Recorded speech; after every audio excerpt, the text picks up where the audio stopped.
कुरुक्षेत्र के शांतनु हत्याकांड से, जिसमें बड़ा खुलासा हुआ है।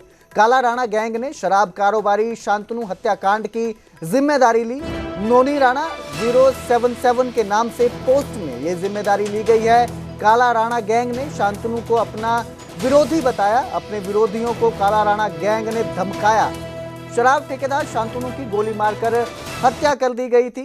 बदमाशों ने शांतनु को 7 से 8 गोलियां दागी थी।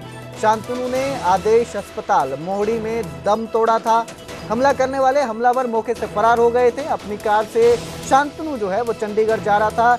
इसी दौरान उस पर हमलावरों ने फायरिंग की और जिसमें उसकी मौत हो गई। कुरुक्षेत्र के शाहबाद कस्बे में बीती रात सरेआम फायरिंग कर शराब ठेकेदार की हत्या की गई। शांतनु पिछले कुछ वर्षों से शाहबाद और आसपास के इलाकों में शराब के ठेके चला रहा था।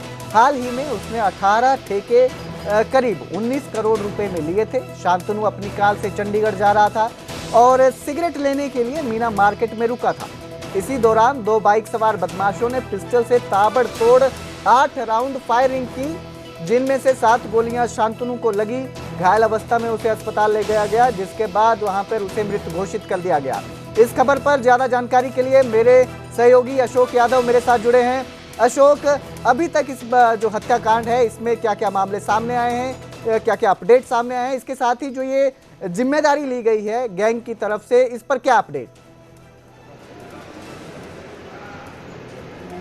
देखिए, जो गैंग की तरफ से जिम्मेदारी ली गई है, बाकायदा इंस्टाग्राम पे नोनी राणा 007 के नाम से एक पोस्ट की गई और बाकायदा इसकी जिम्मेदारी ली है। हालांकि न्यूज़ 18 इसकी पुष्टि नहीं करता है, मगर कहीं ना कहीं जिस तरह से आज जब उसका पोस्टमार्टम कराया गया यहाँ पर शांतनु का, तो कई दूर दराज से लोग इकट्ठे हुए थे और तमाम हरियाणा प्रदेश के जो शराब कारोबारी हैं वो भी इकट्ठे हुए थे। वो खुद कह रहे हैं कि वो हरियाणा प्रदेश के अंदर डरे हुए हैं, सहमे हुए हैं। जिस तरह से उनके साथी शांतनु की मर्डर किया गया, गोली मारकर हत्या की गई, उसके बाद उनके मन में भी डर का माहौल है। और लगातार जिस तरह से लगातार 7 से 8 गोलियां मारी गई और फिर उसको मौत की घाट उतारा गया मोटरसाइकिल पर, अपाचे बाइक पर, जो हरियाणा नंबर बाइक थी।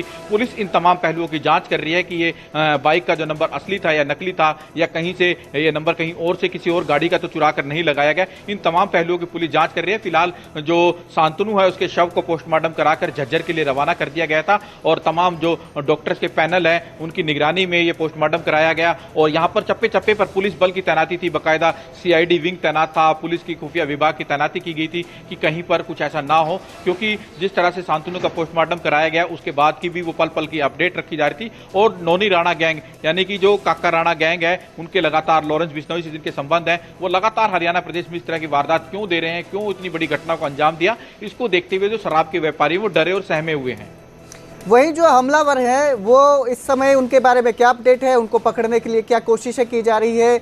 पुलिस जो है क्या जो है इंतजाम किए गए हैं उनकी गिरफ्तारी के लिए? देखिए, पुलिस के बाकायदा जो इंस्पेक्टर हैं उन्होंने कहा है उनकी गिरफ्तारी के लिए टीमें बना दी गई हैं। अलग अलग टीमें जा रही हैं, जो सूत्रों से भी हमें जानकारी मिली है। कुछ टीमें पंजाब की ओर भी जा चुकी हैं, कुछ टीमें उत्तर प्रदेश की तरफ भी गई हैं और बाकायदा इसको लेकर पूरी जांच की जा रही है। क्योंकि जो शांतनु है वो अपने घर से निकले थे सोनीपत से और चंडीगढ़ जा रहे थे और शाहबाद मारकंडा यानी कि जो NH1 है, जिसे नेशनल हाईवे 1 कहा जाता है, वहां पर एक मार्केट में निकलते हैं और सिगरेट लेने के लिए। वो बिल्कुल नेशनल हाईवे के साथ मार्केट है, जस्ट चंद कदम की दूरी पर, 2 या 3 कदम की दूरी पर वो मार्केट, हाईवे के साथ ही मार्केट है। वहां पर उतरते हैं सिगरेट लेने के और सिगरेट लेने के बाद तुरंत अपाचे बाइक है उस पर जो हमलावर आते हैं धड़ाधड़ गोलियां मारते हैं। आधा दर्जन से ज्यादा उनके शरीर पर गोलियां मारी जाती हैं और पूरे शरीर को गोलियां मार के छलनी कर दिया जाता है। और कहीं ना कहीं जो बाद में उसके बाद आज सुबह, बाकायदा रात को भी कहा सकता है, और सुबह बाकायदा गैंग ने जिम्मेदारी ली है। काला राणा गैंग है, नोनी राणा गैंग है, लॉरेंस बिश्नोई ग्रुप से जो लोग ये जुड़े हुए हैं, उन्होंने एक जिम्मेदारी ली है और बाकायदा कहा है कि हम लोगों के बीच में जो आएगा उसका यही अंजाम होगा। जी, बहुत बहुत शुक्रिया इस तमाम जानकारी के लिए अशोक, हमारे साथ जुड़ने के लिए धन्यवाद। तो जो हमलावर हैं वो फिलहाल फरार बताए जा रहे हैं, जिनकी गिरफ्तारी के लिए पुलिस लगातार कार्रवाई कर रही है। काला राणा गैंग ने इस हत्या की जिम्मेदारी ली है, जिससे जाहिर है कि आसपास जितने भी शराब कारोबारी हैं, ठेकेदार हैं, उनमें भी कहीं ना कहीं दहशत पैदा हो गई है।